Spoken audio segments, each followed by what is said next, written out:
দর্শক, রাজধানীর বুড়িগঙ্গা নদীর তীরে উচ্ছেদ অভিযান পরিচালনা করছে বিআইডব্লিউটিএ।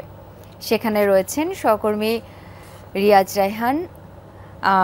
রিয়াজ, আপনি কোথায় আছেন এলাকাটি সম্পর্কে জানতে চাই। উচ্ছেদ অভিযান শুরু হয়েছে কিনা এখন পর্যন্ত সেই বিষয়েও জানাবেন আমাদের।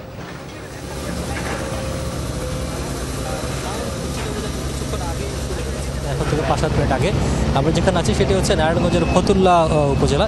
সেখানে যেই নদীর তীর রয়েছে বুড়িগঙ্গা নদী, সেই নদীর তীরে মূলত অবৈধভাবে বসতি গড়ে তোলা হয়েছে।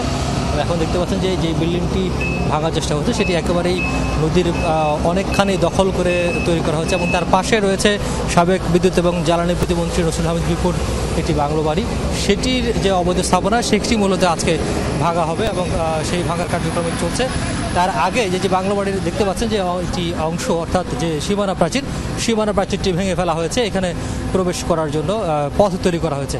তার আগে যে বিল্ডিংটি রয়েছে, যে সাদা যে বিল্ডিংটি, সেই বিল্ডিংটির মূলত একটু আগে ভাঙা হয়েছে, কারণ এটি না ভাঙলে মূলত ভিতরে যে স্থাপনাগুলো আছে সেই স্থাপনাগুলোই যাওয়া যাবে না। এই যে এখানে এক্সিবিটর যেটি রয়েছে সেটি যাওয়ার জন্য মূলত জায়গা করা হচ্ছে। আর এখানে বিআইডব্লিউটি কর্মকর্তারা যেটি বলছেন যে তারা অনেকদিন ধরে এখানে নোটিশ দিয়েছেন, এবং তারা চেষ্টা করেছে যাতে নদীটি দখল করে কেউ বসতি নির্মাণ না করে বা কোনো ধরনের স্থাপনা তৈরি না করে।